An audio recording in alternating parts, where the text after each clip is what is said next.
What's up, Ham Fam? We are back for another episode of Hard as a Mother, and we're excited for tonight's episode. But before we get started, we just want to thank our sponsor. Tonight's episode is brought to you by CNC Event Designs. CNC Event Design is a wedding and event planning business in Calgary, Alberta, specializing in intentional details, timeless designs, and well-executed events. So check them out, and we are huge fans of the CNC girls. Yeah. And if you guys are just tuning in, we are Giselle or Jizzy and Harleen or Har.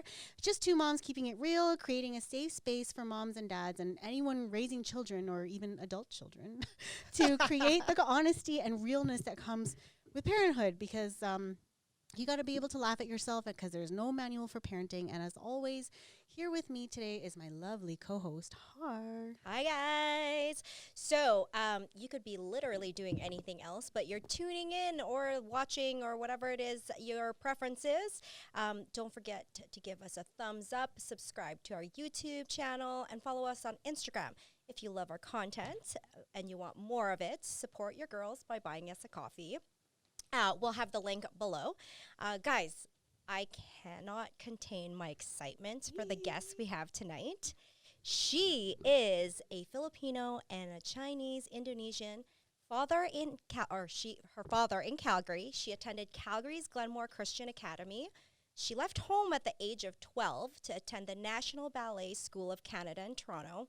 After graduating from the National Ballet School of Canada, she left to study dance at Juilliard School in New York. She is an actress known for Orphan Black, Scoundrels, and playing Jenny Matthews on Working Moms, streaming in from Nashville. Welcome, Jessalyn. Hi, Jessalyn. Hey. Hi. I'm so glad to be here, ladies. Thank you so much for having me. Thank you. And excuse us, we're just some fangirls over here, but we love Working Moms. And your character is what people love to describe as the mom you love to hate. And you know, the fact that you're a native Calgarian and part Filipino, like, we love the fact that you said yes to coming on our show. Yeah. Of course. I mean, we got to represent somehow, right? So Definitely. So can you tell us a little bit about your childhood and being raised in Calgary? And what is your favorite thing about Calgary, or what do you miss about it? okay. Well, my childhood in Calgary, I'm trying to remember that because it was like ages ago. But all I can remember is that my sister is 5 years older than me. And so everything she did, I did, because I was like the biggest copycat and she was my inspiration for everything. Shout out to my sister, Jennifer.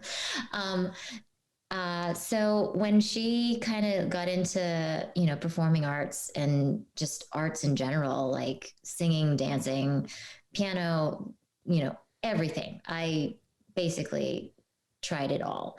And we just stuck with what we loved, and it ended up being dance for me. So my upbringing was like going to school, and then after school, not doing any extracurricular activities at school, but like rushing off to dance lessons and violin and piano. So that was like my life, like going to dance competitions all the time. So yeah, I really didn't have like any free time when I was super young. And then what I miss about Calgary is honestly my family, because I haven't lived in the same town as a family member in ages. And I miss my Lola's cooking. I miss my mom's cooking. I miss just like having, those times all the time when the family would just come over and just hang out. And yeah, like I don't have that here, which is hard. It is, yeah. Well, I know prior to us talking, there's a couple of people that that we know. So we're going to give you the opportunity to give some shout outs to Calgary. Yeah. Yes, absolutely. Okay. Well, I mean, I have a whole list I can shout come out to. on, But yeah, shout out to out. Natalie Fajardo, Norman, obviously, Nathan, the whole Fajardo family I love. Nicole, who has like 2 glowing kids. All of them have kids. Well, no, Norman has kids. Natalie does not have kids. We're waiting for her to get engaged. Is that what's going on? I don't know. Come on, Natalie. Come on, Nat, hurry it up. Work on it. But yeah, there's so many people in Calgary. Like my whole family is my whole crew over there. And yeah, I guess it must be hard because, being Filipino, that's That's a huge thing. You see each other all the time. And when I would date non-Filipino guys, they'd be like, you see your family a lot. I'm like, yeah. They're like, Oh, did you yeah. just guys just have a party last week? And I'm like, yeah. And Or My they're, husband, yeah. my husband, when he came home one time, we literally got off the plane, got into the car, walked into the house, and there were like a dozen other people that came right after. And he was like, what the hell is this? I don't even have time to shower. Like, what did I step into? I'm like, this is the Filipino life. Like, you're just going to have to get used to it. I don't know what to tell you. for real. Yeah. So, Jessalyn, at what age did you feel that you had a true calling or a passion for acting? Like I mean, you were doing dance, but when did you decide where you were like, hey, I'm going to try this out? Yeah, so I think it was my junior year when I was at Juilliard when I realized like I was injured constantly and my body was just hurting nonstop. And I, being in New York, I was just exposed to all these other different outlets of art. And I had a group of friends that I ended up like crashing auditions with, which is something that you don't do anymore. Don't do that. Don't crash auditions. But like back in the day when there was like a lot of random like non-union commercials or whatever, that's how I kind of got a feel for it. And I didn't feel like that it was my calling by any means. And I still don't to this day because I just have a love-hate relationship with the business in general. But I mean, I think it was when I was like 20 years old when I was like, oh, well, this is fun. Every day is different. I get to like, it's nothing is ever going to be the same all day long. And I just wanted to see what it was about. And I guess like that's where everything started. And then I guess like a year or so later, I mean, my first gig was actually a music video with Shaggy.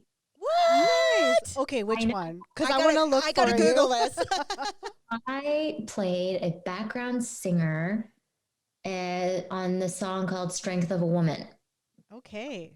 Note to self, Googling that later. Yeah. I mean, it was just one of those random gigs. And I was like, this is awesome. Like I got free food and I got to hang out with Shaggy. And then obviously like everything's not that every day, but yeah. Clearly it was enjoyable enough for me to continue on pursuing this crazy industry. Yeah. So you know how like Joe Coy makes jokes about how his mom didn't think he was going to succeed because he said, I want to be a comedian. And she's like, she's just so against it. And, being Filipino-Canadian. Yeah, exactly. So being Filipino-Canadian, did anyone deter you from pursuing your dreams because they tell you it was hard or that people like us don't make it in the industry? And if they did, like, what did you tell them? I mean, I think a lot of it was worry about stability, right? Especially coming from my mom and dad, especially my dad. I mean, no offense, but he was really strict about me pursuing anything that wasn't a degree in saving lives and like, being a doctor, a lawyer, all those typical things. But how did I combated it a lot because I was like, I was never, a straight-laced person in terms of like what I was pursuing because he knew I went to school for dance. Like he knew I was doing all of that stuff. And so I guess my rebuttal to that was I said to him, Dad, I'm not a bad child or a daughter. I'm not doing drugs. I'm not like whoring myself out on the street, trying to make ends meet. Like, so he had to shut his mouth with that. Like it wasn't, it was like, okay, conversation's done. And so I just, tried to prove myself in terms of work. Like that was the only way to do it.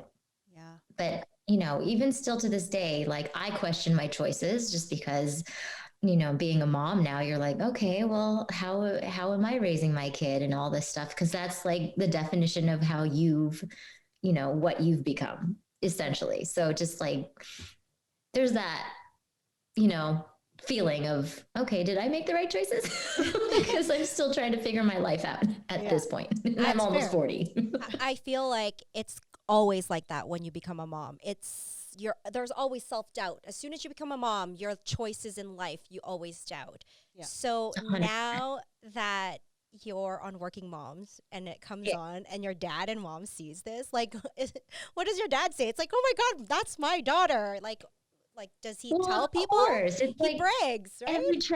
Every chance he gets now, it's like bragging to people, and it's hysterical to me. I'm like, I wish I could like rewind our lives back when you were like, you shouldn't be doing this with your life because, I don't know. It's, yeah. That's so super relatable when you were talking about that. Like, have you ever told your dad or mom, at least I'm not like a crackhead or like a drug addict or whatever? Because I've told my dad that so many times. I'm like, Dad, I'm not that bad. Like, Yeah, I'm not that bad. Yeah, I think it's my mom. My mom said, even till this day, my mom says it. She's like, oh my God, you're so successful in everything you do, but your love life just sucks. And then I'm like, you know what? You should be happy that I can fend for myself and that I didn't have multiple baby daddies. Like I had one kid and I raised him well. Like, I know people that have like 2 to 3 baby daddies. And I was like, I think I did well for myself, Mom. So I think now my mom's just like, she doesn't say much. She just always something. There's always something. And again, we talk about it on the podcast all the time. It's just, it's what they know when, Right. And times are so different now than they were back then. I mean, I just like look at my Lola who had so many kids. She popped 10? like 5 of them out, and I'm like, I don't know how you did that, right? Because I can barely like keep it together with one. I agree. I agree. Yeah, people don't have more than 2 or 3 kids. It's really rare to find that. I mean, so I don't know if you wouldn't know. Giselle and I are cousins, and I think my mom and her dad are brothers and sisters. There's like 9 of them or something. Yeah, it's 9 crazy. siblings. 9, and I was like, I also think it's like we're expected to work and do all of these things and be a mom on top of that. So like the times have definitely shifted, because back in the day there used to just be like a horde of people that used to take care of everything while you just were at home. Right. But now the housewife thing is like, it exists because people want to be home and spend time with their kids because they have no other option, because childcare is so expensive that it just eliminates the idea of a salary anyway. So, that's where we're at in our day. Yeah. So during your journey into your acting career, like what struggles did you have as a Filipino-Canadian? Like did you feel like you had an edge because of your ethnicity, or did you feel like you had a disadvantage? I mean, it's still a struggle to this day. I don't necessarily know how to like quantify like being specifically Filipino, just because it was like I was just categorized as Asian. So when I would audition for things and it was like clearly Japanese or clearly Korean, I was like, why am I even trying to convince other people that I am that person? So that was a struggle in and of itself, just because as much as the opportunities came about, I was like lost, because I'm like, I don't know that culture. I am not that ethnicity. So, and also like, even if I was going in for a Chinese role, I wasn't like completely, I felt like I was lying because I'm not completely Chinese, or I'm not fully one ethnicity. Like I'm 3 different Asians. Like that's hard to define in a role. And a lot of them I was just, fortunate enough to get just because maybe my comedy chops were just a little bit stronger than somebody else. But yeah, even still to this day, like on this show, it was never like cast as Filipino, Indonesian, like it was just me who got the part, just because I was fortunate enough to be the girl that was fitting for Jenny. Right. So yeah, I mean, that struggle is constant to this day. And even with the whole BIPOC movement, it's still a struggle, just because you're dealing with all of these other unnecessary, I'm going to say bullshit. Yeah. Like in history, because 100%. there's just so many other factors that they consider and take into account, and you have no control of it whatsoever. So the fact that I've gotten this far in my career, and being able to represent Philippine culture, especially right now, is kind of awesome. And I just hope that it continues on that path. We're definitely underrepresented, and we have Yes. so much culture. Like and you're right. It's always that just one typical Asian role that they have, that they group everybody into, which is super unfortunate. And we hope that we could see more of that with you being out there representing. Yeah, well, I tell you, Joe Coy's shooting a movie, so Is he shooting a movie? Shout out Joe Coy, get out Right. of girl Jenny. Yeah, exactly.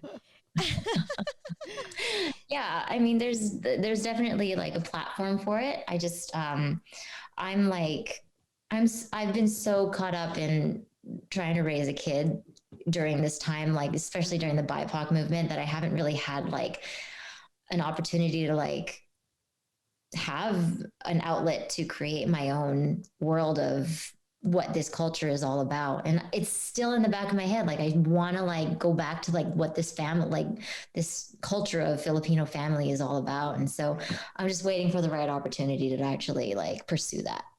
Nice. That's amazing. So, what advice would you give to anyone out there who's trying to pursue a career and then, and then eventually go into motherhood? God, that advice is like, I probably am like the last person people want to take advice from, just because like I'm still trying to like find myself throughout all of this. I mean, I pursued being a mother really late compared to a lot of women. I mean, I'm 38 with a 14-month-old. And I mean, is it like like trying to figure out who you are as a mom now? Because like you're trying to navigate around raising a child, but also feeling fulfilled in your own self as being like an individual outside of a mother. So I don't necessarily know if I have any advice. I mean, I think it's like, honestly, maybe just trying to like separate yourself from motherhood and hang out with people that we don't talk about mom things and baby things. I don't know. I mean, I really don't know how to answer that properly right now because I'm struggling with it myself. And we really appreciate your candidness about it, because I think that's the biggest thing when we come into motherhood.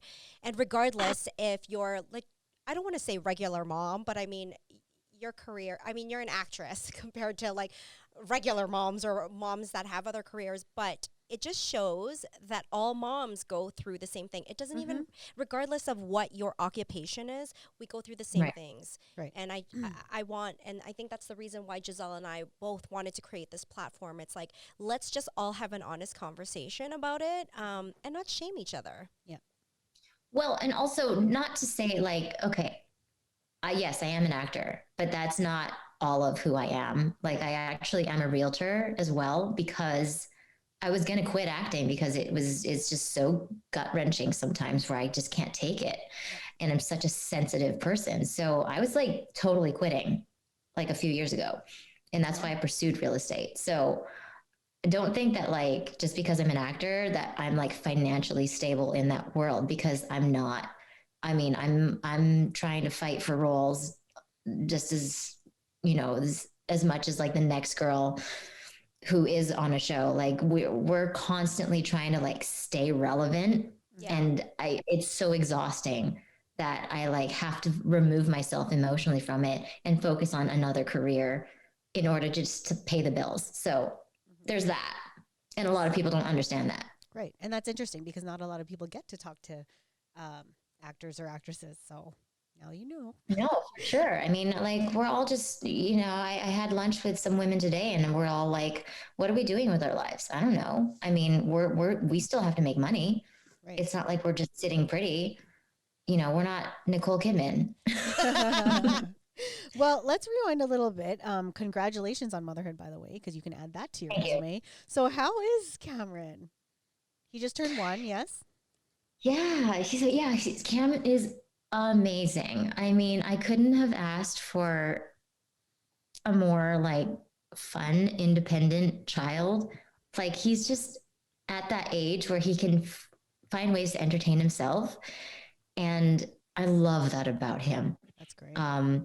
He he's just like I don't know, man. Like he's such a trooper with traveling. He's been great. Like I get compliments from like people when we deplane. We're like, your kid was fantastic, and I'm like, oh my god, like thanks so much. I'm like, did I have anything to do with this, like raising this kid? But he's the blessing. I mean, I couldn't be happier. That's amazing. Oh, sorry. No, Did go you have ahead. so we want to talk about Working Moms, obviously, because we love the show. Big fans, yes. And the one thing I want to say about the show and why I feel like a lot of us, or at least why I gravitated to it, is because every single woman on that show is relatable. Yep. You have the mom that's like, I'm not sure that I'm ready to be a mom, or I don't know what the fuck I'm doing. And then there's I'm a perfectionist, but I'm really not, but I'm going to show everybody off for the rest of the mom. And then there's like that hustle and grind mom. And it's just like, meh, sorry, or the always I'm late mom. So are there any similarities and differences between your role on Working Moms and in your real life? I mean, everybody can be a bitch on a bad day. I love that. True. I've had my moments like, I could totally be Jenny on a very, very off day. What I love about this character is that she does speak her mind and she doesn't let society define how she wants to be viewed. I mean, she doesn't care. And I think that I aspire to that in some regards. And so it's made me like actually like, step up and actually defend myself in ways and have the cojones to like, put people in their place. And I think I've become more Jenny in that realm. Mm-hmm. When it comes to actually hurting other people's feelings, I am not like Jenny. We believe it. Yeah, I just think like, yeah, she definitely crosses the line and she needs to think before she speaks oftentimes. But that's where we're very much different, I would hope. Mm-hmm. But at the same time, like even as when I have to like put my foot down or put a fire out, I'm veered as like a bitch because I'm just doing my job. But then people like, right, perceive that as like, oh, she's a fucking bitch. Yeah. You're like, okay. And actually, that was my next question, too. Actually, I want to give our audience a little bit of context. So, for those of you who haven't watched the show, Jessalyn's character on Working Moms is Jenny Matthews. And she's in the beginning of the season, she was a new mom that has mixed feelings about motherhood. And then you had mentioned in an interview that it's important that her character doesn't deserve to be disliked. And that you see her character with far more sympathy or empathy than viewers do. So, tell us why. I mean, like it just further going along the lines of like, she's entitled to her own opinion. I feel like she has her own struggles and she doesn't necessarily have the outlet or the means to be able to express herself. So I have a lot of sympathy towards Jenny just because, I mean, she's just really highly misunderstood. And I don't think a lot of women like talking about it because it's probably something that they struggle with internally that they don't necessarily know how to express themselves. So for her to, be this outwardly expressive bitch at times is like kind of liberating in a way, because she is able to say things that a lot of people aren't capable of saying. 100%. all in their daily lives. So for her to be like, balls to the walls, this is my opinion and this is who I am. I think that's a statement in and of itself, just because she's like, fuck you all. I'm not, this is who I am. Take it or leave it. And then she doesn't really care if she's liked or not. That's Like, true. I don't think that's her motive in life, for everybody to love her. Yeah. And that's what Har was saying about how every mom on the show is relatable. There are 100% moms out there who are just like Jenny and who are misunderstood and just don't have an outlet. So, what I love about the show is that it caters to so many different moms. Like, there's a mom for everybody on the show, I think. Yeah. And Right. and I think the reason why I gravitate, I laugh every time I like watch your character on the show, because I was like, yeah, fuck, somebody's finally always saying that shit. Like, you just say shit that you want to, sometimes you shouldn't say those things. I mean, I always tell Giselle, when I have an opinion, I'll turn around and I'll be like, was that rude? Or I was like, nah, I don't give a fuck if it's rude or not, because you know what? Just like every other woman, we're tired of being put in a fucking box. Stop putting me in a box. Sometimes Right. I say take it or leave it, but I'm not out to hurt people's feelings. But you know what? You're right. Not. That's not your goal. Like, I think we're just all my goal is to misunderstood. hurt you. Like, no, that's not Right. it ever. Like, you just, yeah, everybody's misunderstood, and we all need to just like take a chill pill. And this whole, like, I don't know, I'm like really up against this cancel culture right now. So Oh, like, God. we all need to like simmer down with the sensitivity I here. swear it's Gen Z. It's like, where did cancel culture come from? Like, I heard somewhere they were trying to cancel Eminem, and it's like, really? Eminem has been around for so long before you guys were even born, and now you're trying to cancel him. For sure. So, you had said that you are a real estate agent, because you obviously still do that. So you are basically like, damn, you do everything. So And you're a mom. so when Working Moms is on, how are you managing being on the show, real estate, Cameron, your husband, and then navigating being a new mom? Like, how do you juggle all of that? Like, where does Cameron go? Like, how much time do you have to be at home? So Monday to Friday, my husband works from home, thank God. So he's here. But like from 8 to about 4 or 5 p.m., Cameron is mine. Like right now, we don't, because of COVID and because of like our means of not necessarily having family around. I'm with him 100% of the day during like that time. So when he's napping is when I'm working out, doing the dishes, doing the laundry, learning lines, like calling clients. Like that's the 1.5 to 2.5 hour window that I have during the day.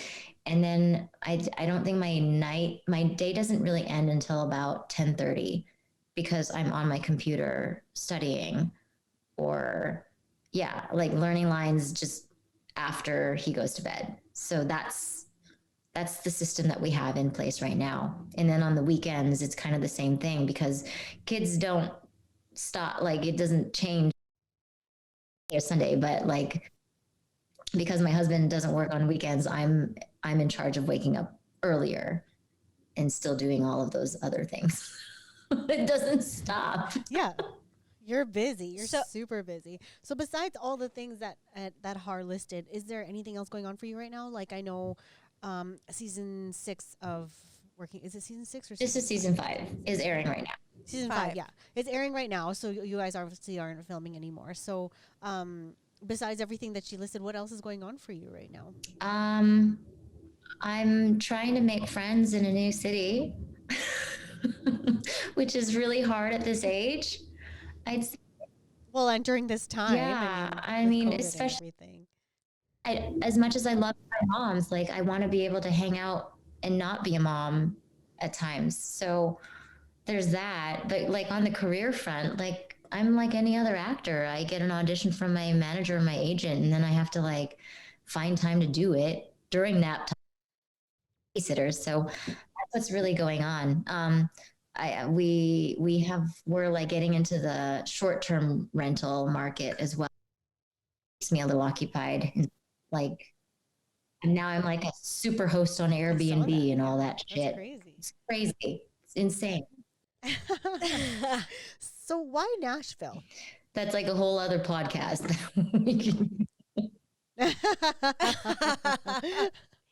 Because I honestly thought you were going to stream in from Toronto. Me too, for some reason. And then you're like, yeah, I'm in Nashville. I was like, what are you doing in Nashville? But cool.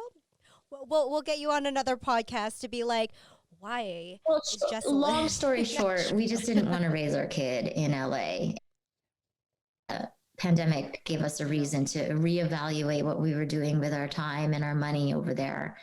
And we just settled on Nashville just because my brother-in-law does live here. So at least we have some sense of family in Tennessee. Yeah. Oh, that's good. Oh, that's nice. So what do you think Cameron has taught you as a mom and as a person, like just outside of being mom role? So being a mom. And what has he taught me about being a mom? Patience, big time. Like to like be calm if he has his moment of freaking out. Like my gut reaction would be to get to his level, but like learning how to having to stay calm is like super important in order for him to be able to stop being.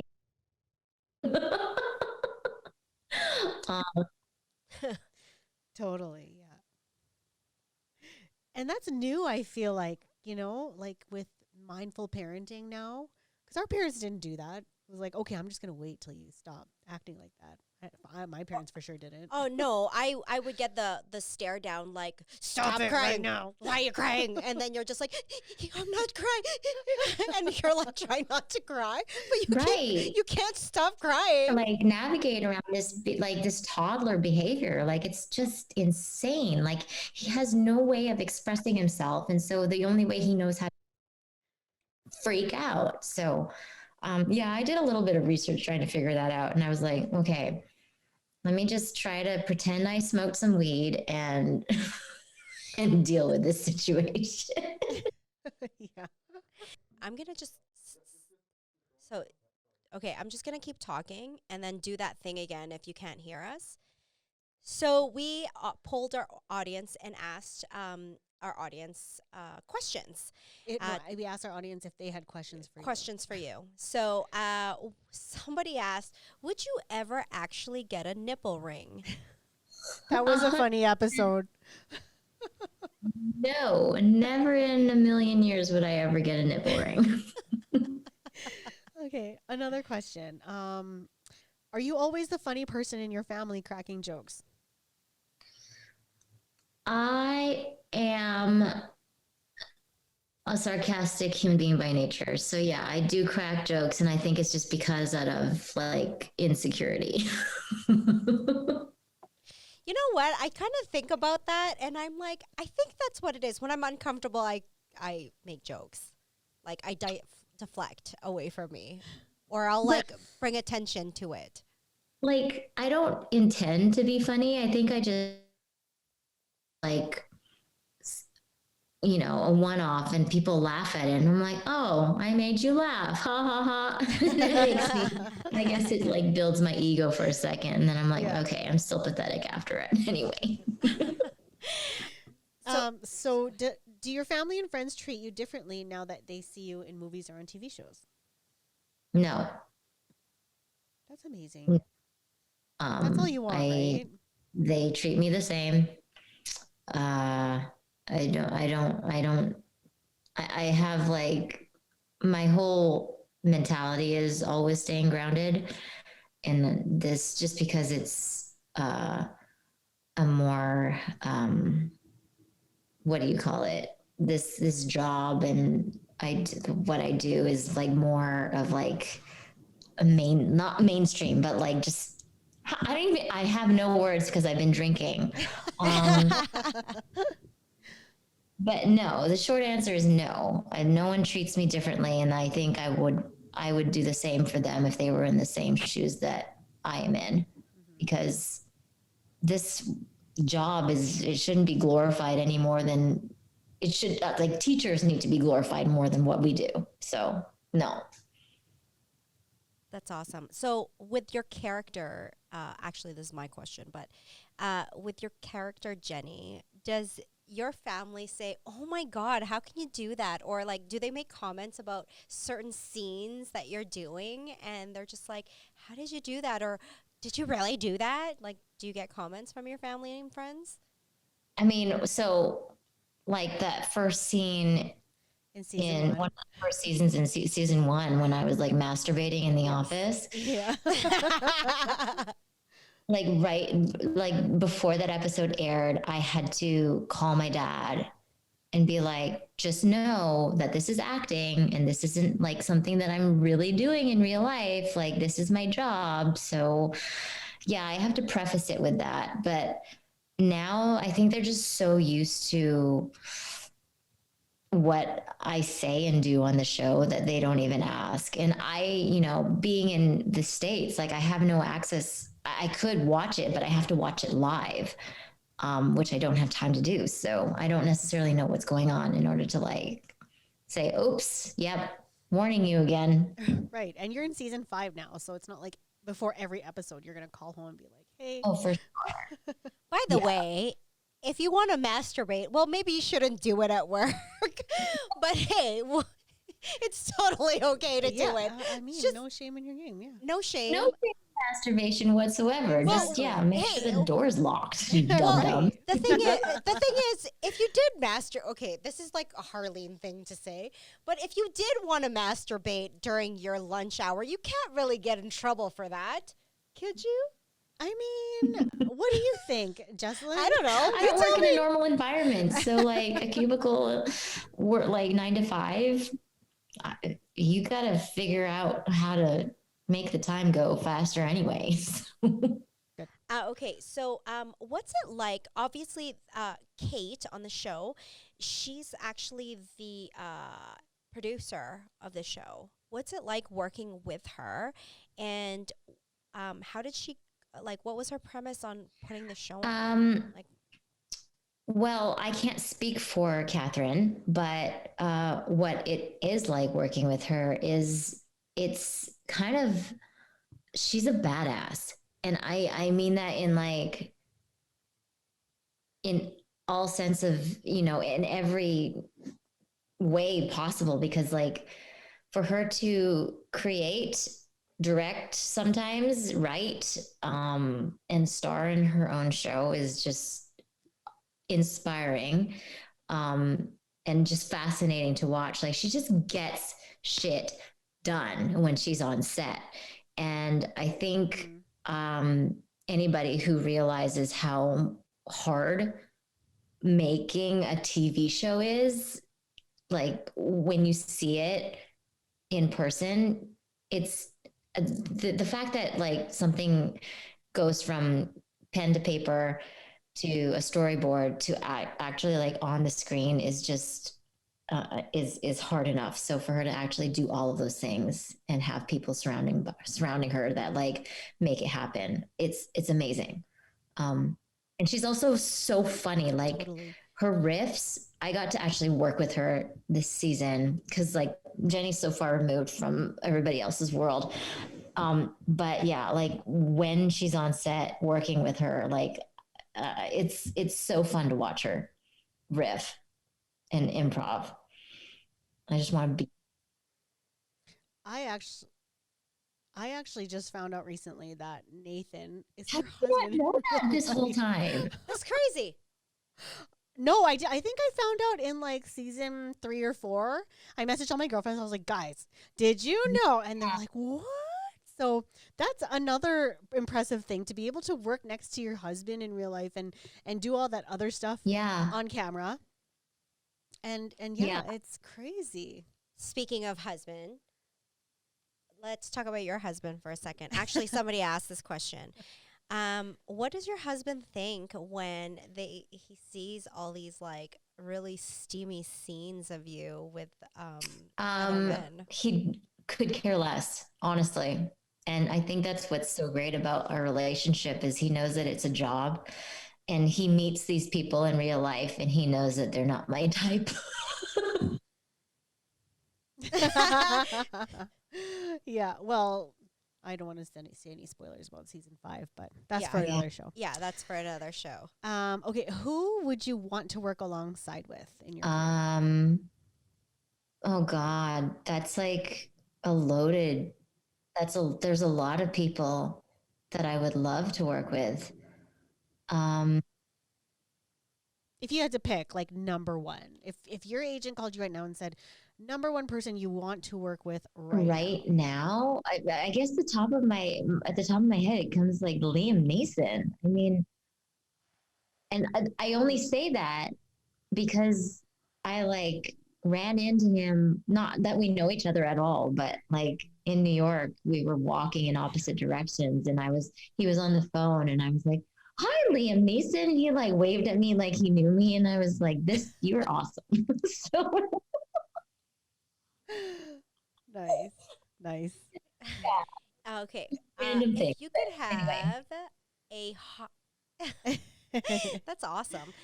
If you could have a hot sex scene, who would be the leading man for it?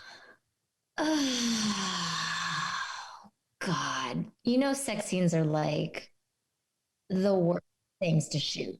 They're not really sex scene. Yeah. So I can imagine. I'm going to have to awkward. defer because like I got to shoot with Alex Malari, who plays MCP in Workin Moms. So like it's such a technical thing that you have to feel so comfortable with somebody and it not be awkward.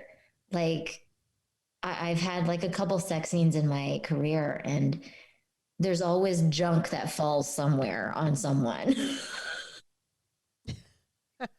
And so you just have to like work around it and you have to feel so comfortable and not shy. Like if that was like Brad Pitt, I would literally not know what to do with myself, you know? So I guess my answer is lame because it has to be with somebody that you feel like you can do anything and say anything after the fact. So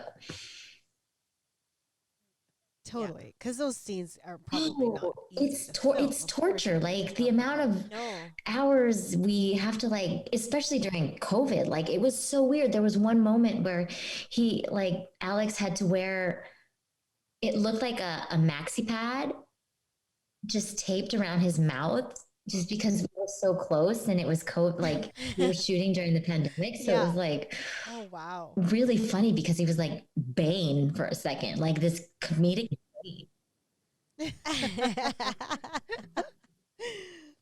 All right. So you had said before that you're so far from your character Jenny, but which of the moms on the show do you think you relate more to?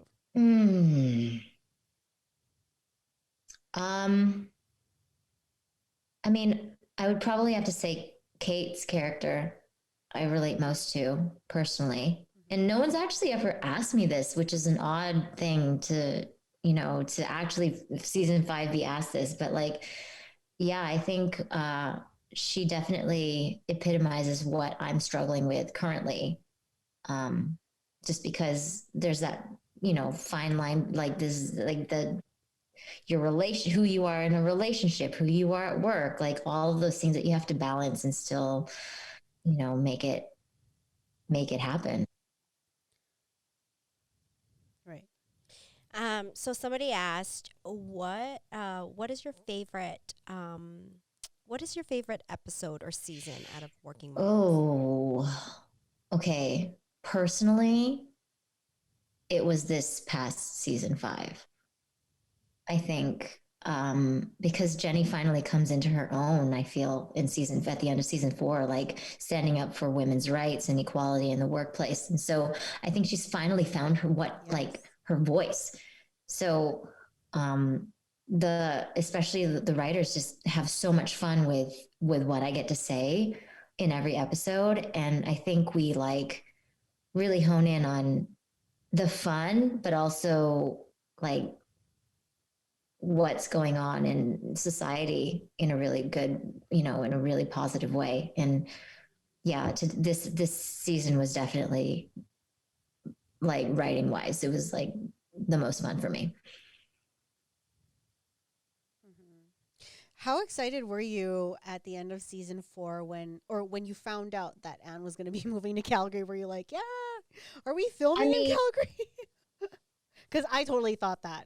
I was like, oh my God, they're going to well, film we here. always knew that that wasn't going to be a reality. It was just going to be like they were going to shoot in the booth. Yeah, a fake Calgary. Yeah. But yeah, I think it's just because also Ryan Belville, who plays Lionel, he's from Calgary too. Mm-hmm. Oh, Oh, we're yay. gonna find him. But he lives in LA. Um, but yeah, I was like, of all places, and like you have to make fun of the one place in Canada, and it's Calgary, but it's Cochrane, and it was like just because it Yeah, sounds like Cochrane. Cochrane, so yeah. Yeah, yeah. So, for our audience, what can they expect? I know that we're season 5. What can they expect closer to? I know you can't divulge a lot, but what can they expect out of close to this season? Well, what are we on? Episode 6 that's airing tonight. Sorry. It's like, yeah. I It's like, can't isn't it on wait. right now. Like, I Yeah, seriously can't wait. Yeah. Well,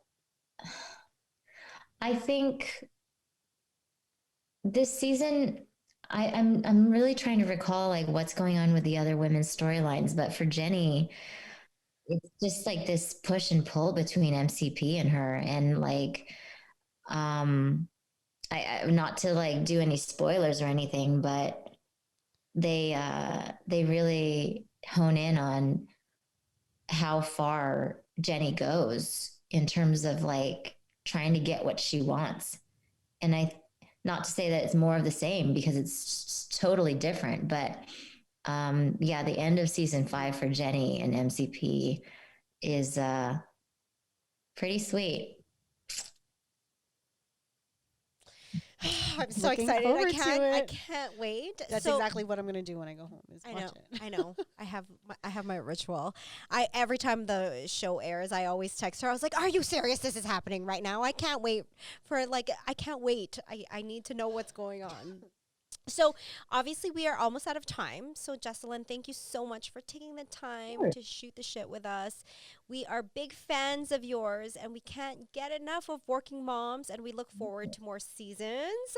But before we go, we wanted to ask you what Filipino values or cultural values that you grew up with that is important that you want to pass on to Canada. Okay. I I have a hard time with this because I'm not surrounded by family, but like the whole ate and kuya, lola and lolo, like respect of, your elders, I definitely want to instill in, raising Cam properly because I feel like there's always going to be, respect for elders regardless of what decade we're in and what, Gen Z, I don't even know what Cam's generation is going to be called, but yeah, I feel like that's important for me. And also how food, I think, is like really defines our culture too, right? Like it Totally. Yeah. Yeah, yeah. That's a revolve Filipino love around food. language. So I'm doing a really good job of like exposing him to all types of stuff so that he's not picky. But yeah, for me personally, I just don't want to have a picky child. Like, I don't want to have that kid that I have to like say, oh, just pasta and butter. Not to say that that's a bad thing, but like, I am all about the food anywhere. So he better partake. Yeah, that's awesome. And yeah, Filipinos, like their love language is food. And we always say that too, is that food is like Yeah. things that we can The bond thing is, over. like, I So that's don't even awesome. know how to cook a lot of Filipino dishes, and I'm trying my best. And I've never tried harder since having him, Mhm. and I'm failing miserably. So I Yeah. really gotta go home and like sit in the kitchen and watch my Lola do her thing. Yeah. Well, hopefully, given all the restrictions that are happening, hopefully you can No, come home sooner than later I and know. get your Filipino fix. So thank you so much again, Jessalyn. It's been an honor having you on our show. We wish you all the best. I'm Of excited to course, see you more guys of are you. amazing. Thank you so much, and keep doing what you're doing because everybody needs to talk it out. For sure. Thank you so much. So that's it for us today. Thank you for tuning in, Ham Fam. Don't forget to subscribe to our YouTube channel, follow us on Instagram and Facebook, and support your girls by buying us a coffee. Remember to wash your hands, wear your masks, and most importantly, love yourself even on the hardest days. Bye, Bye, guys.